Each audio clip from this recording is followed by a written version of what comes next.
श्री राम समर्थ। दिसंबर 16। नाम ही परमेश्वर से भेंट करा देगा। गंगा का अथवा अन्य किसी नदी का उद्गम हम देखें तो हमें वहां एक एक बूंद स्वच्छ जल नीचे गिरता दिखाई देगा। पूर्व पुण्याई के कारण जीवन में परमार्थ का उद्गम भी ऐसा ही छोटा किंतु स्वच्छ हुआ करता है। फिर आगे उस स्वच्छ झरने का नदी में रूपांतर होता है और अनेक स्थानों से बहते जाने के कारण उसका पानी भी कुछ गंदा हो जाता है। वैसे ही अपना जीवन भी व्यवहार की अनेक भली बुरी बातों के संपर्क से आगे गंदा होता जाता है। किंतु जैसे पानी में फिटकरी डाल दे तो पानी स्वच्छ होकर उसका सारा मल तली में बैठ जाता है। वैसे ही कोई भी काम करते हुए यदि हम भगवान का नाम ले तो उस कर्म के गुणदोष तली में बैठ जाते हैं और ऊपर निर्मल जीवन का अनुभव होता है। कोई भी दाढ़ी वाले साधु महात्मा आकर कहने लगे कि परमार्थ ऐसा है वैसा है तो तुम उसे सीने पर हाथ रख कर आत्मविश्वास से कह सकते हो कि नाम के बिना परमार्थ संभव ही नहीं।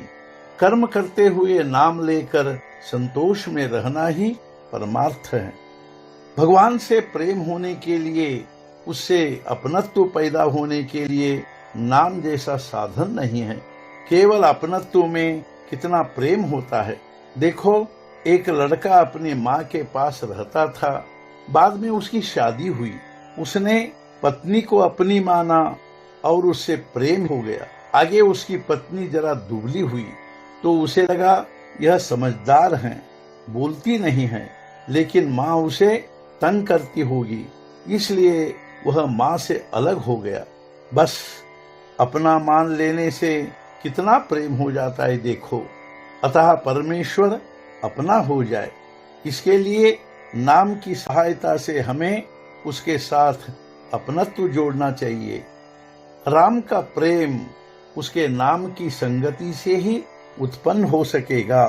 केवल पुस्तकें पढ़कर परमार्थ कहने वाले बहुतेरे मिलेंगे, किंतु आचरण में उतार कर परमार्थ बताने वाला कोई विरला ही होता है। गृहस्थी कितनी ही करे वह अधूरी ही रहती है।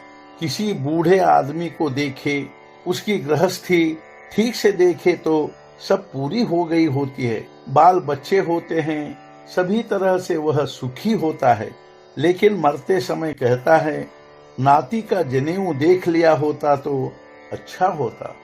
इससे समझने में आता है कि आदमी वासना में कितना उलझा रहता है। गृहस्थी कितनी भी करे वह पूरी होती ही नहीं, वह अपूर्ण ही रहती है।